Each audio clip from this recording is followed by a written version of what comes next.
Hare Krishna Mataji. Hare Krishna. Jaya Jaya Sri Caitanya Jaya Nityananda. Jaya Jaya Shri Chaitanya Jaya Nityananda. Jaya Dvaita Chandra Jaya Gaura Bhakta Vrinda. Jaya Dvaita Chandra Jaya Gaura Bhakta Jaya Jaya Sri Chaitanya Jaya Nityananda. Jaya Jaya Shri Chaitanya Jaya Nityananda. Jaya Dvaita Chandra Jaya Gaura Bhakta Vrinda. Jaya Dvaita Chandra Jaya Gaura Bhakta Vrinda. Jaya Jaya Sri Chaitanya Jaya Nityananda. Jaya Jaya Shri Chaitanya Jaya Nityananda. Jaya Dvaita Chandra Jaya Gaura Bhakta Vrinda. Jaya Dvaita Chandra Jaya Gaura Bhakta Vrinda. Shri Chaitanya Charitamrita की जय। श्रील कृष्णदास कविराज गोस्वामी की जय। Jai. Srila Prabhupada की जय। सामवेद गौर भक्त वृंद की जय। Jai. ओम अज्ञानतिमिरान्धस्य ज्ञानाञ्जनशलाकया चक्षुरुन्मीलितं येन तस्मै श्रीगुरवे नमः। श्रीचैतन्यमनोभीष्टं स्थापितं येन भूतले स्वयं रूपः कदा मह्यं ददाति स्वपदान्तिकम्। नमो ओं विष्णुपादाय कृष्णप्रेष्ठाय भूतले श्रीमते भक्तिवेदांत स्वामिनिति नामिने नमस्ते सारस्वते देवे गौरवाणी प्रचारिणे निर्विशेषा शून्यवादी पाश्चात्य देशतारिणे। जय श्री कृष्ण चैतन्य प्रभु नित्यानंद श्री अद्वैत गदाधर श्रीवासादि गौर भक्त वृंद। हरे कृष्णा कृष्णा कृष्णा हरे हरे, हरे Ram Ram Ram Hare Hare. Hare Krishna, dear devotees, welcome to today's Sri Chaitanya Charitamrita reading. We are reading from Sri Chaitanya Charitamrita, Adi Leela, chapter 16, Lord Chaitanya's pastimes of childhood and youth. So we are in the section where Nimai Pandit defeats Keshav Kashmiri.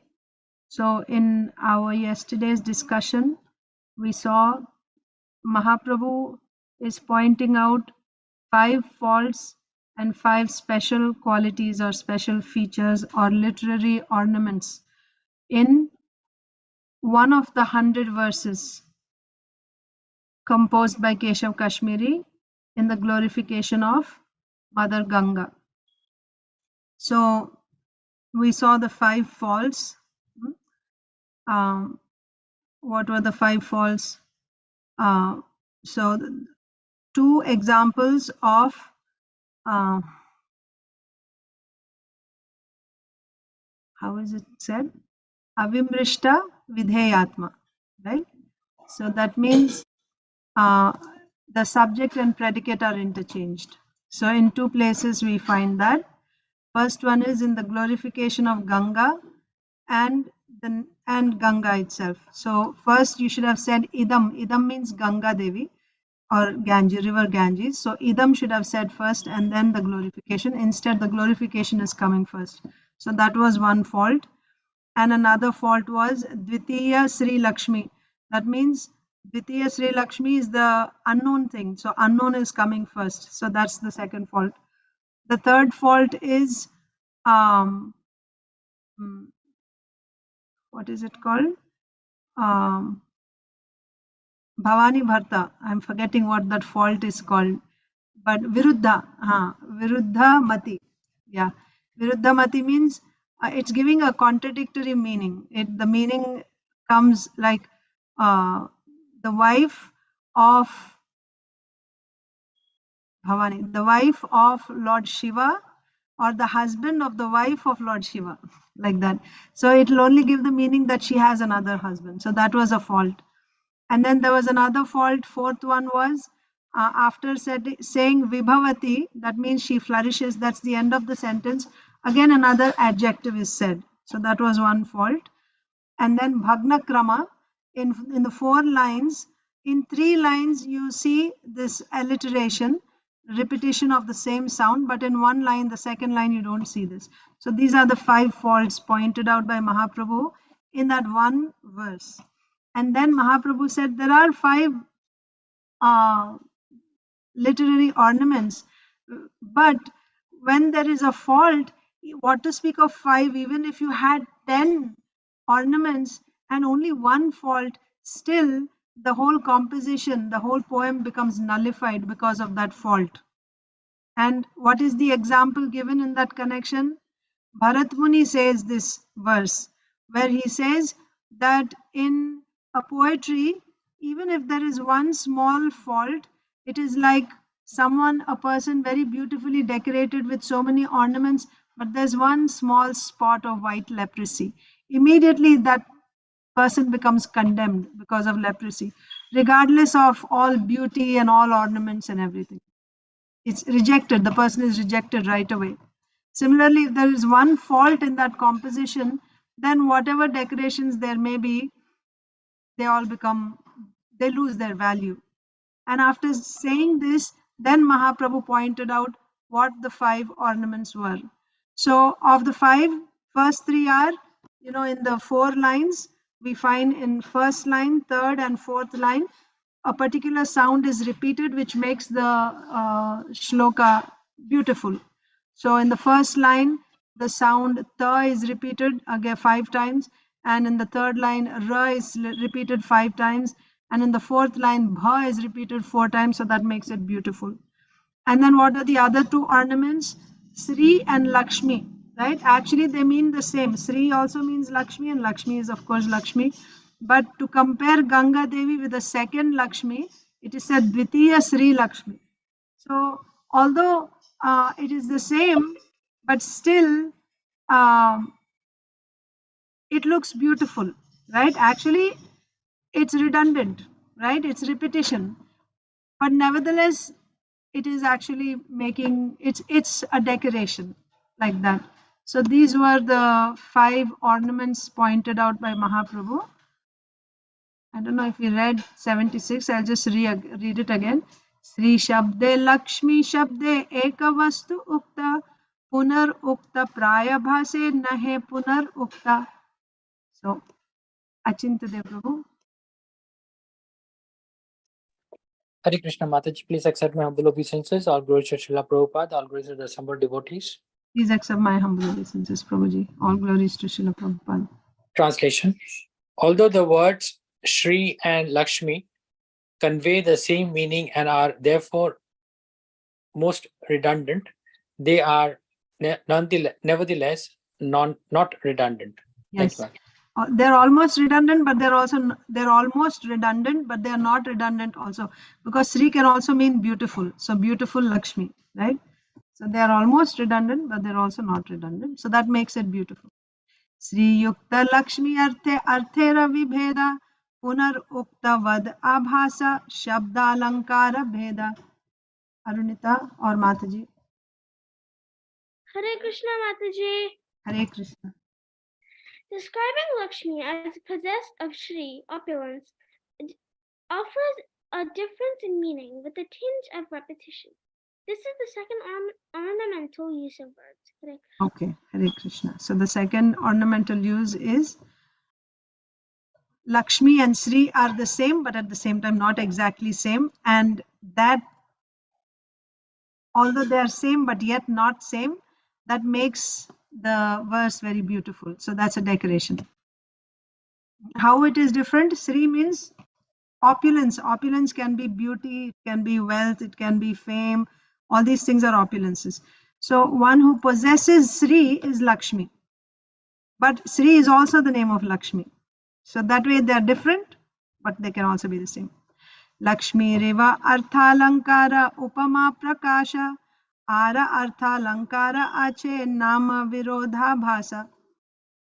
Aditi Lata. Mataji, please accept my humble obeisances. All glories to Srila Prabhupada. Please accept my humble obeisances, Mataji. Jai Srila Prabhupada. The use of the words Lakshmir Eva, like Lakshmi, manifests the ornament of meaning called Upama, analogy. There is also the further ornament of meaning called Virodha Bhasha, or a contradictory indication. Okay. So 2 ornaments are said. So the first 3 are counted as 1. Okay, in 3 lines you see the alliteration that is counted as 1 ornament. Second ornament is Sri and Lakshmi. They are redundant but at the same time not redundant. Then the use of the words Lakshmi Riva, like Lakshmi. Who is like Lakshmi? Ganga Devi is like a second Lakshmi. So Lakshmi Iva, the words Lakshmi Riva manifests the ornament of meaning called Upama, comparing, right? So Ganga Devi is like a second Lakshmi. So this is an ornament called Upama, analogy. There is also the further ornament of meaning called Virodha Bhasa or a contradictory indication. So what is that? Let's see. Gangate Kamala Janme Sabara Subodha Kamale Gangara Janma Atyanta Virodha. Okay. Isha. Or actually Narsimha Praladeshwar Prabhu. Hare Krishna Mataji, Dandavat Pranam, all glories to Srila Prabhupada. Dandavat Pranam Prabhuji, all glories to Srila Prabhupada. Translation. Everyone knows that lotus flowers grow in the water of the Ganges. But to say that Ganges takes bath from a lotus flower seems extremely contradictory. So this is the third one then. Okay. So the second ornament was Lakshmi Riva, like Lakshmi. No. Second one was Sri and Lakshmi. That was the second one.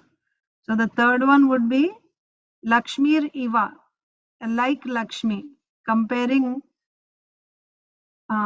with Lakshmi. That is Upama, right? An analogy. That's the third one. And then there's another Virodha Bhasa, means contradictory. What is the contradiction? The second line of the verse says that because of emanating from the lotus-like feet of Lord Vishnu, she has become all auspicious or most fortunate. So that means Ganga Devi is taking birth from a lotus. The Lord's feet are compared to a lotus. But what do we see? In Ganga Devi, there are so many lotuses. That's what we see. But here it is said Ganga is taking birth from lotus. Lotuses are born in Ganga, that's what we see. But this line is saying Ganga is born from lotus. So it is contradictory. So this is another ornament of the verse, like that. Everyone knows that lotus flowers grow in the water of the Ganges, but to say that the Ganges takes birth from a lotus flower seems extremely contradictory. Okay. Next. Iha Vishnupada Padme Gangara Utpatti Virodhalankara Iha Mahachamatkriti. Isha. The existence of Mother Ganges begins from the lotus feet of the Lord.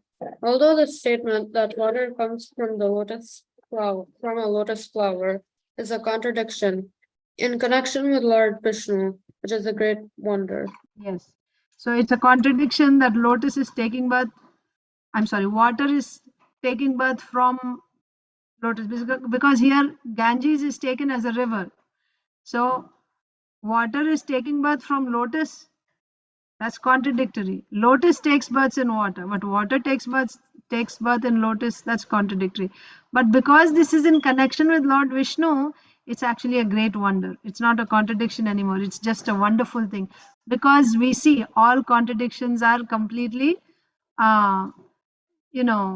reconciled in the Supreme Lord. So many times we see, right? Like he takes birth and he doesn't take birth also. He has no hands and legs, but at the same time he can run faster than anyone else in the world, like that. So all contradictions will find their, they are very nicely situated in the Lord. So it just becomes wonderful. Actually, it would have been a contradiction, but because it is in relation to Lord Vishnu, this becomes really wonderful and it becomes an ornament. It doesn't become a fault. Ishvara achintya shaktye gangara prakasha ihate virodha nahi virodha abhasa. Krishna Shish. In this birth of the Ganges, by the inconceivable potency of the Lord, there is no contradiction, although it appears contradictory. So here that contradiction is abhasa. Abhasa means it's just a semblance. it resembles contradiction, but really it is not contradiction. It's not virodha, it's only virodha abhasa. It appears to be contradictory. It is not contradictory in reality when it comes to Lord Vishnu. Because the Lord is inconceivable. Achintya means inconceivable, which we cannot conceive of in this world. With our mind, it's not possible. But what is not possible for the Supreme Lord? So therefore it becomes wonderful. So it's not a contradiction. It is completely possible. It appears like a contradiction, but actually it is not. Why? Because it is related to Lord Vishnu. Purport, Madhava, read the first paragraph. The central point of all Western philosophy is to accept the inconceivable potency of Lord Vishnu. What sometimes appears contradictory from a material viewpoint is understandable in connection with the Supreme Personality of Godhead, because he can perform contradictory activities by dint of his inconceivable potencies. Modern scientists are puzzled. They cannot even explain how such a large quantity of chemicals has formed the atmosphere. Scientists explain that water is a combination of hydrogen and oxygen, but when asked where such a large quantity of hydrogen and oxygen came from and how they combine to manufacture the great oceans and seas, they cannot answer because they are atheists who will not accept that everything comes from life. Their thesis is that life comes from matter. Yes. So the central point here is that of Vaishnava philosophy is Achintya. The Lord is Achintya. His Shaktis are Achintya. That is unless you accept this, you cannot go forward in Vaishnava philosophy. You cannot understand the Lord. You have to accept his Achintya Shakti. Achintya means inconceivable. It's not possible to explain everything according to logic about the Supreme Lord. Some things the scriptures will try to explain by logic simply to make us understand. But that which is beyond, which is beyond our senses, beyond this material world, how can you hope to understand with your material mind and material intelligence? It's not possible. Still, the scriptures try to, just so that you get that little bit of shraddha, so that you'll start bhakti. When you do bhakti, then everything will be revealed. When you actually do bhakti, then things will be revealed by the Lord's mercy. But if you don't do bhakti, then just to help us begin bhakti, the scriptures will explain some things according to logic. They try to explain the Supreme Lord according to logic, so that even with our material minds and intelligence, we can just try to. The idea is to get faith in the Lord, to get shraddha in the Lord. But if you say everything should be understood by my logic and by my mind, only then I will accept, you will never understand the Lord. So here, Srila Prabhupada is saying about the scientists who say that water is formed by the combination of hydrogen and oxygen, because their idea is at the beginning there was nothing. First some gases came and then they combined and then there's water. Why it is not happening now? Do we see that oxygen and hydrogen combining together and forming water? Do we ever see that outside? That's not how water is formed. Water was there from the beginning of creation. Air is also there from the beginning of creation. Beginning of creation means, after this universe is formed, they're all there. Before the universe is formed, they were there in Karanodakashayi Vishnu, and he manifested them. So anyway, so the point is you must accept the inconceivable nature of the Supreme Lord. Other than that, otherwise you won't be able to understand him. So here also it's not a contradiction. Why? Because it is in relation to the Supreme Lord. There's no contradictions in him. There are, but they are not contradictions. What seem to be contradictory to us, to him they are not contradictory. That's the point. Next. Rasapriya, next paragraph. Where do all these chemicals come from? The answer is that they are produced by the inconceivable energy of the Supreme Personality of Godhead. Living entities are part of the Supreme Godhead, and therefore their bodies And from their bodies come many chemicals. For example, the lemon tree is a living entity that produces many lemons, and within each lemon is a great deal of citric acid. Therefore, if even an insignificant living entity who is but a part of the Supreme Lord can produce so much of a chemical, how much potency there must be in the body of the Supreme Personality of Godhead? Yes, only a devotee can understand this. Srila Prabhupada is explaining, he's a devotee, and it's as clear as daylight to a devotee. But those who are atheistic, they cannot understand this. They come up with their theories that life is coming from chemicals. Yes, first there were some gases and the chemicals came together, and all of a sudden at some point of chemical reaction, life manifested.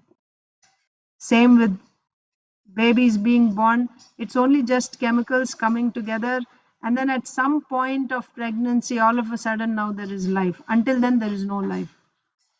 But that's not a fact. Life is not produced from chemicals. We don't see that ever happening. Do we see that in our experience? Life is formed from chemicals.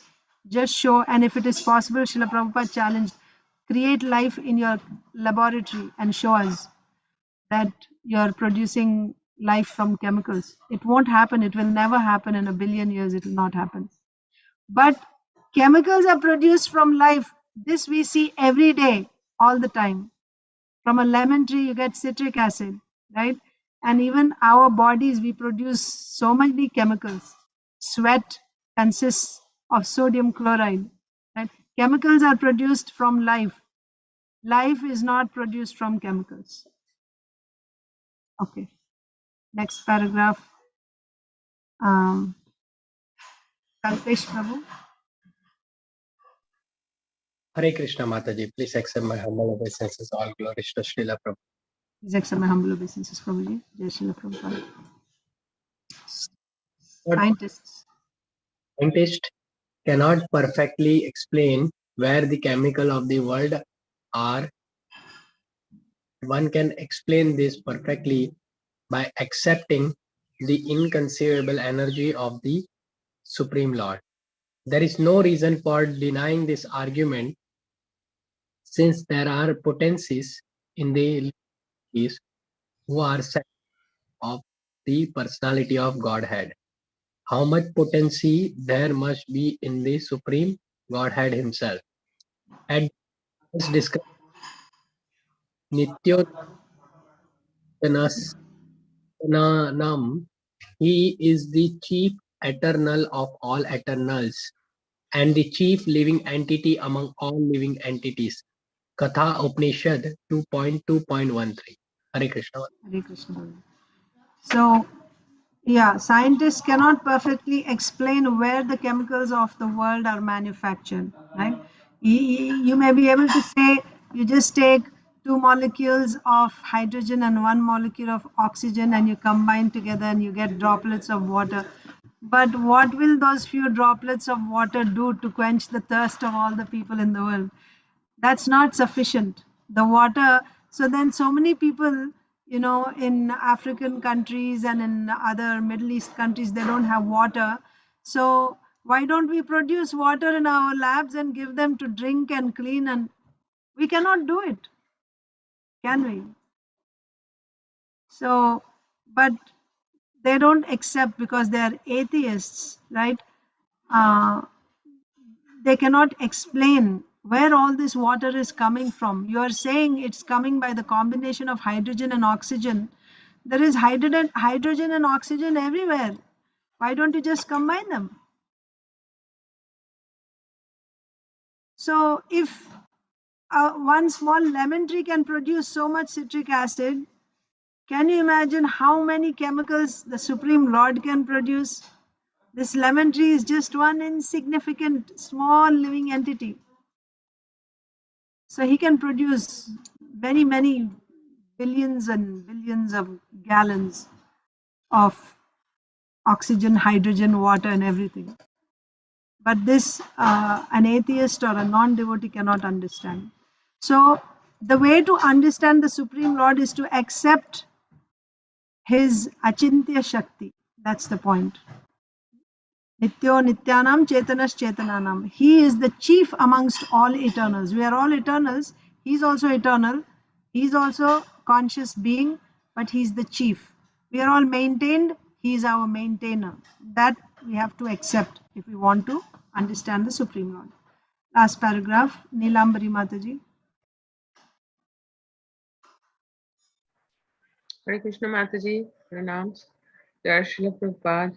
Pranam Mataji, Jai Srila Prabhupada. Unfortunately, atheistic science will not accept that matter comes from life. Scientists insist upon their most logical and foolish theory that life comes from matter, although this is quite impossible. They cannot prove in their laboratories that matter can produce life. Yet there are thousands and thousands of examples illustrating that matter comes from life.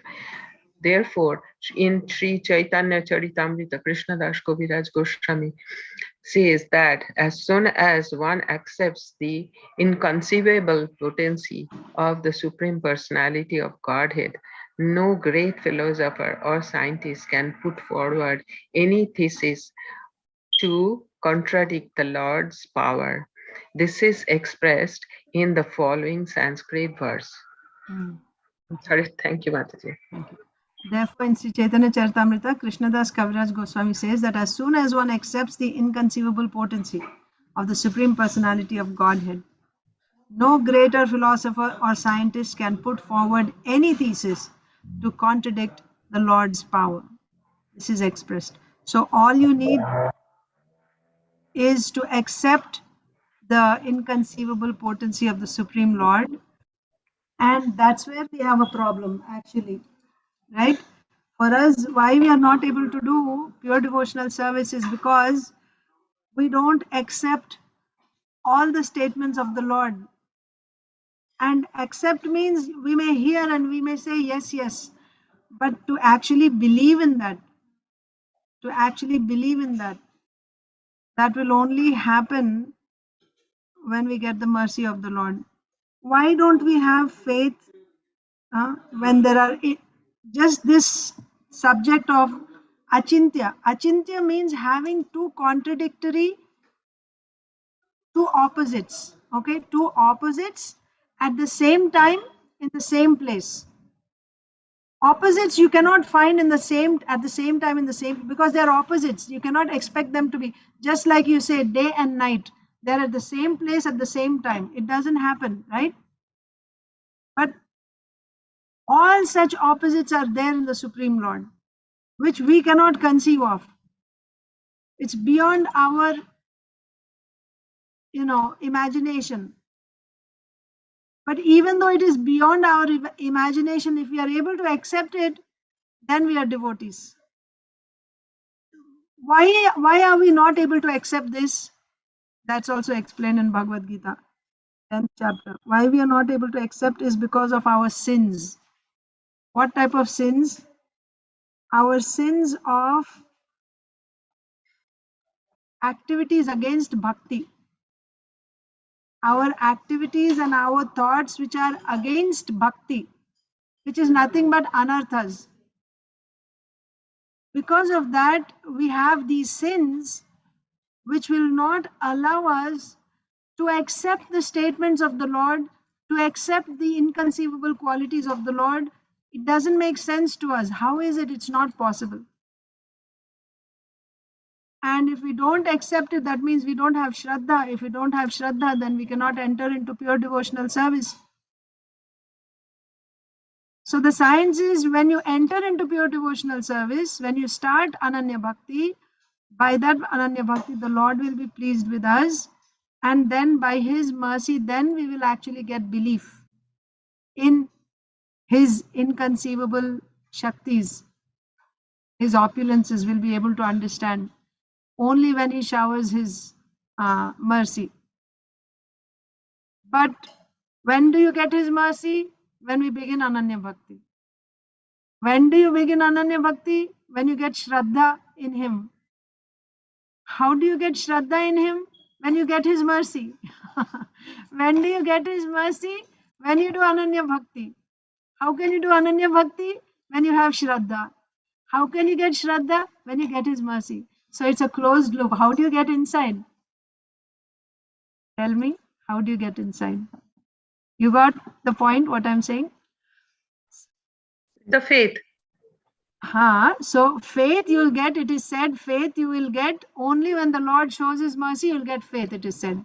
You can serve the devotees. That is the thing.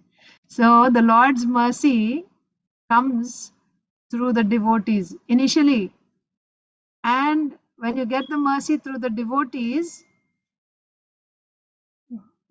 they will tell you how the devotees are helping us. The devotees will, so the Lord himself makes statements.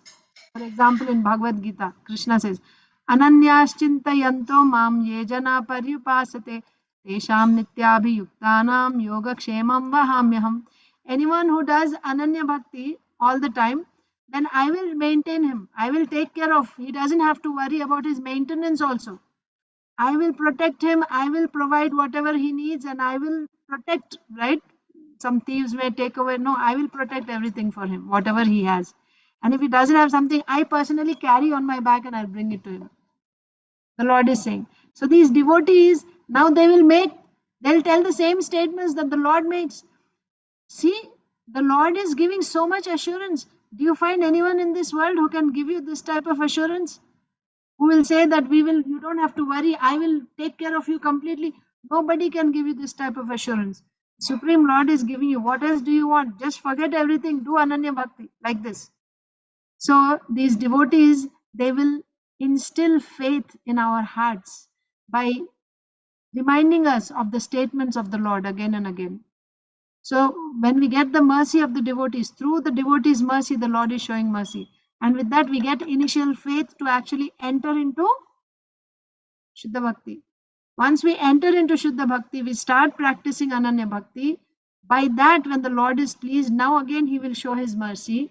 By that mercy, now we will be able to understand His vibhutis, His opulences. When Krishna says, I am the taste of water.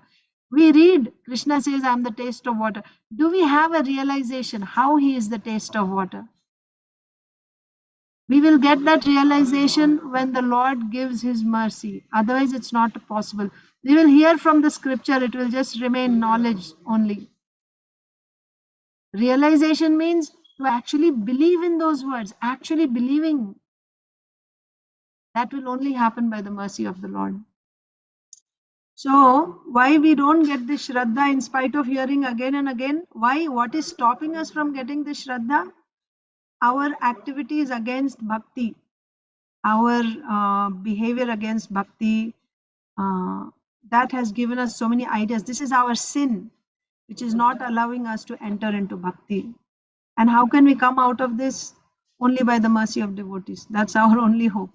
Only by the mercy of the devotees. And when we hear from the devotees, they give their mercy also, right? Because they have to be powerful, first of all, the devotees.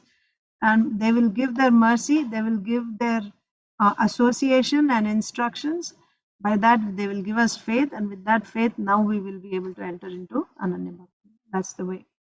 So, why I'm saying this is because this verse is about Achintya Shakti of the Lord, and it's inconceivable. Even though it is inconceivable, still we get faith. When will we get faith? When we get the mercy of the Lord through the mercy of the devotees, then we will get some faith.